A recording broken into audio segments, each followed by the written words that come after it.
Doctor साहब, बहुत ही alarming indicator सामने आ रहे हैं। एक चीज समझने से भी समझ में नहीं आ रही है, जो हमें बताया जा रहा था कि डॉलर संभल जाएगा, ये आईएमएफ से पैसे मिलने दें। अब आईएमएफ से भी पैसे आ रहे हैं, आप उसके बावजूद हमारा जो रुपया है वो डिवैल्यू क्यों हो रहा है? ये तो इस चीज की निशानदेही है कि ओपन मार्केट से डॉलर जो है वो स्मगल हो रहा है, या तो अफगानिस्तान जा रहा है। एक और वजह ये बताई जाती है कि जो दुबई जा रहे हैं पाकिस्तान से पैसेंजर्स, उनके लिए दुबई हुकूमत ने लाजिम कर दिया है कि वो 5,000 दिरहम साथ लेके आए, यानी कि एक बहुत ही संगीन खतरनाक किस्म का डॉलर का फुकदान है। दुबई वो वाहिद मुल्क था जहाँ पे पाकिस्तानी आसानी से जा सकते थे, लेकिन दुबई वालों ने भी रिस्ट्रिक्शंस लगा दी हैं कि पाकिस्तानी 5,000 दिरहम शो मनी के बगैर एंटर नहीं हो सकते। तो उधर जब जाते हैं पाकिस्तानी, 2 नंबरियाँ और गलत किस्म के तरीके, अक्सर जो भी इस तरह की शिकायत आती है पाकिस्तानी की तरफ से आती है, तो वो कहते हैं कि जी ये जो पाकिस्तानी है ना, इनका आना जाना बैन किया जाए। यूएई के अंदर कई ऐसे वाकयात हुए हैं। फकीरों की कोई इज्जत नहीं है और बातें हम करते हैं कि हम कश्मीर आजाद तो छोड़े यार, आप अपना घर नहीं बचा सकता, कश्मीर तो बड़ी बात की बात। उनको सोचना चाहिए कि मुस्लिम कंट्री है, 5,000 दिरहम बहुत ज्यादा है। लोग पता नहीं कैसे पैसे लेके तो उधर विजिट वीजे पे जाकर नौकरी ढूंढते हैं, तो 5,000 लेके वो किधर जाएंगे? जिसने नौकरी ढूंढनी है वो 5,000 किधर से लाएगा?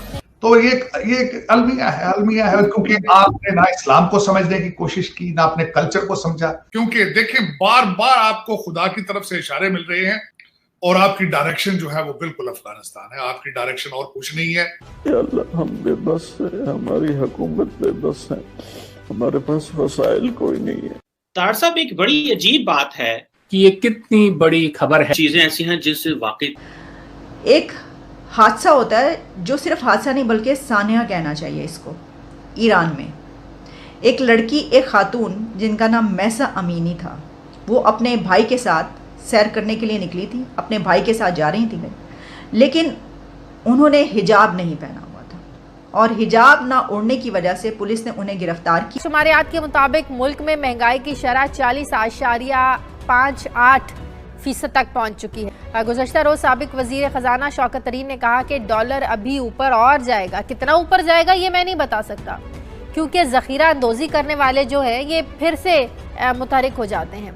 अगर सूरत हाल यही रही तो खुदा न खास्ता IMF और वर्ल्ड बैंक का हमारे मुल्क के मौशी हालात से मुतालिक अंदेशे जो हैं, क्या ये दुरुस्त साबित हो सकते हैं?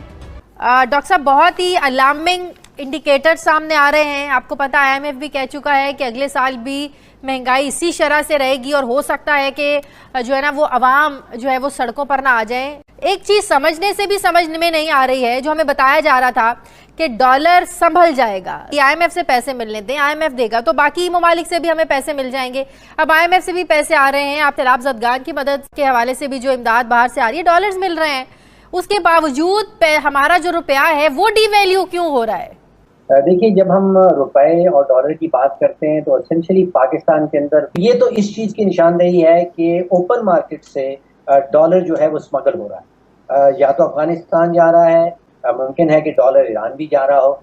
एक और वजह ये बताई जाती है कि जो दुबई जा रहे हैं पाकिस्तान से पैसेंजर्स, उनके लिए दुबई हुकूमत ने लाजिम कर दिया है कि वो 5,000 दिरहम साथ लेके आए। 21 फ्लाइटें रोजाना की जा रही हैं, आप अंदाजा कीजिए हर फ्लाइट में 200-250 पाकिस्तानी पैसेंजर्स जा रहे हैं, तो आप समझिए कि लाखों दिरहम या डॉलर जो हैं वो पैसेंजर्स साथ लेके जाएंगे, तो डॉलर्स की मजीद कमी आती है ओपन मार्केट के अंदर, यानी कि एक बहुत ही संगीन खतरनाक किस्म का डॉलर का फुकदान है। स्टेट बैंक के रिजर्व्स अगर आप देखिए आज, तो वो $8 बिलियन के लगभग हैं। दुबई वो वाहिद मुल्क था जहाँ पे पाकिस्तानी आसानी से जा सकते थे, लेकिन दुबई वालों ने भी रिस्ट्रिक्शंस लगा दी हैं कि पाकिस्तानी 5,000 दिरहम शो मनी के बगैर एंटर नहीं हो सकते। कि पाकिस्तानियों को जो वो उतनी इज्जत नहीं दी जाती जितनी जो वो इंडियंस को दी जाती है, इसकी क्या रीजन, आप क्या समझते हैं? तो उधर जब जाते हैं पाकिस्तानी, उनका माइंडसेट वही पाकिस्तानी रहता है। जब काम करते हैं ऐसे 2 नंबरियाँ और गलत किस्म के तरीके, अनफेयर मीन्स यूज़ करते हैं, तो वो एक तरह से बदनाम हो जाते हैं। अक्सर जो भी इस तरह की शिकायत आती है पाकिस्तानी की तरफ से आती है, तो वो कहते हैं कि जी ये जो पाकिस्तानी है ना, इनका आना जाना बैन किया जाए। यूएई के अंदर कई ऐसे वाकयात हुए हैं, क्रिमिनल एक्टिविटीज़ हुई हैं, जिसके अंदर पता चला, इन्वेस्टिगेट किया गया, पता चला पाकिस्तानीज इन्वॉल्व है। तो अल्टीमेटली उनमें एक ओपिनियन बढ़ती गई कि जी ये पाकिस्तानी है ना, इनका आना इधर बैन किया जाए। इवन यहाँ पे वहाँ पे ऐसी भी वॉइसेस हैं जो ये कहती हैं कि जी ब्लैंकेट बैन लगाएं, पाकिस्तानी को आने ही ना दें। फकीरों की कोई इज्जत नहीं है। पाकिस्तानियों की हालत ना इस वक्त अफ्रीकन कंट्री से भी बुरी हुई है। ठीक है, इकोनॉमी का हाल देखें कि लोग फाकों से मर रहे हैं। तो जब तक आप अपनी डोमेस्टिक पॉलिसी इकोनॉमी ठीक नहीं करते हैं तो आपके साथ मतलब आप तो घर से भी बाहर नहीं निकल सकेंगे। अभी तो शुक्र करें वो लोग आपके मतलब जहाज लैंड करने दे रहे हैं अपने मुल्कों में। ठीक है, आस्ता आस्ता आप बिल्कुल बैन हो जाएंगे, हर जगह बैन हो जाएंगे। आज आप इंडिया देखें किधर चला गया है। उनकी जितनी पाकिस्तान का पूरे 150 अरब डॉलर का फॉरेन डेट हम रोते हैं, एक साल में उनकी इतनी सिर्फ आईटी की एक्सपोर्ट है। शर्म से डूब मरना चाहिए। और बातें हम करते हैं कि हम कश्मीर आजाद तो छोड़े यार, आप अपना घर नहीं बचा सकता, कश्मीर तो बड़ी बात की बात। 5 फिंगर्स आर नॉट इक्वल। हमें चाहिए कि हमें अपना इमेज और बेहतर करना चाहिए। I must have to be condemn this one कि UAE government should have to be take back. So मुझे लगता है कि यूएई गवर्नमेंट को थोड़ा सा इस पे थिंक अबाउट करना चाहिए। लेकिन ये हुआ क्यों है, ये रिस्ट्रिक्शंस उन्होंने लगाई क्यों है? I think so. I have just heard a news that they have a dummy ticket there 1 month before that. 100 लोग जो हैं पाकिस्तान जो है दुबई एयरपोर्ट से डिपोर्ट हुए, उनके पास डमी टिकट्स थे जिसकी वजह से उन्होंने, और उनके पास पैसे भी नहीं थे तो उन्होंने डिपोर्ट कर दिया। जो हमारे एयरपोर्ट्स हैं उन्हें भी थोड़े से एक्शन सख्त करने चाहिए।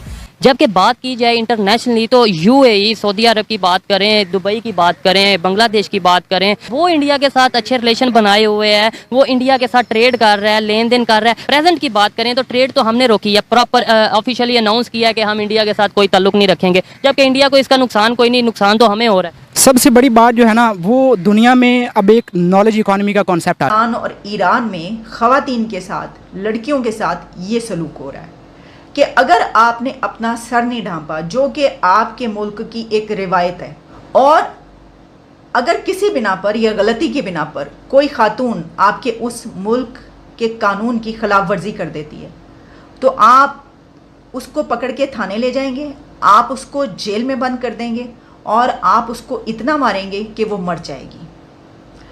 इसके ऊपर जो ईरान की हुकूमत है उसने भी तहकीकात का जो है वो जाहिर है कि तफ्तीश का हुक्म तो दे ही दिया होगा, लेकिन देखें ये साफ ये पता चल रहा है कि उनके ऊपर तशद्दुद किया गया है, महसा अमीनी के ऊपर तशद्दुद किया गया है, और ख़वातीन इसके ख़िलाफ़ बड़े उस पे लेवल पर जो है वो प्रोटेस्ट कर रहे हैं दुनिया में, और जो ह्यूमन राइट्स की तंजीमें हैं वो भी इसके ऊपर आवाज़ उठा रही हैं। उनकी एज जो थी वो सिर्फ 22 ईयर्स थी, वो 22 साल लड़की थी जिसके साथ ये सलूक किया गया है सिर्फ एक हिजाब ना पहनने के बिना पर। और इसकी वजह यह है कि ईरान में है एक इखलाकी पुलिस, एक मॉरल पुलिस। अब वो क्या कह रही है, पुलिस क्या कह रही है, वो कह रही है कि वो उनको जो है वो दिल का दौरा पड़ गया था, 22 साल लड़की को दिल का दौरा पड़ गया था, वो ये कह रहे हैं। यहाँ पे पाकिस्तान के थानों में भी ऐसा ही होता है, जब पकड़ के ले जाते हैं ना और वो पुलिस कस्टडी में तशद्दुद से मर जाता है कोई, तो उसे कहते हैं कि इसको ये बीमार था, इसको ये था, और यहाँ पे तो गलत रिपोर्टें भी बनवा लेते हैं। अच्छा, एक तरफ जहाँ हम इसकी बात कर रहे हैं, वहीं पर हम ये भी देख रहे हैं कि जो अफ़गानिस्तान है वहाँ पर जो ख़वातीन हैं उनकी तरफ से एक ख़त लिखा गया दुनिया की, और ख़ास तौर पर जो मुस्लिम उम्मा है उसकी अथॉरिटीज़ को, जितने भी लीडर्स हैं इस्लामिक कंट्रीज़ हैं दुनिया के, उनके लीडर्स को जो है ये ख़त लिखा गया है, जिसमें उन्होंने ये कहा गया है कि उन तालिबान का जितना ये इराब देख रहे हैं एक